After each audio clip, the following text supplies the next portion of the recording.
Hey guys, so today we're doing something a little different. If you watched the last LTP episode, you know that we derived an equation to find the final speed of an object that falls down a curve of y equals 1 over x between two given coordinates. I wanted to see how close this theoretical speed would be to an actual trial, so I went ahead and built a slide that follows the 1 over x curve between 1/4 and 2 on the x-axis to a pretty good approximation. The center of mass of the rectangular prism we're using will start at the top of the slide and end at the bottom when its front end hits the clay. Both the slide and the mass we're going to use are covered in aluminum foil, and I found the coefficient of friction between the two surfaces by seeing how high up the mass would need to start to make it to the bottom with a final speed of 0.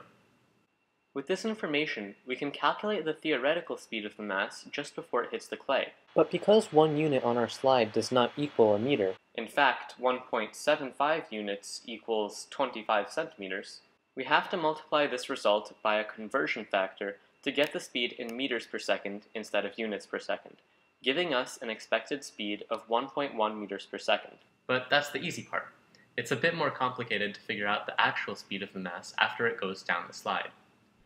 What I did to approximate this speed was to record the last 1.75 centimeters of the slide at 240 frames per second, and see how many frames were needed to capture the motion. After a number of trials, to go 1.75 centimeters, the average number of frames required was 3.2. We can multiply this by 240 frames per second, and then again by 1 meter over 100 centimeters, to find our final speed in meters per second, about 1.3. Comparing this to our predicted 1.1 meters per second, we were pretty close, just under 20% error.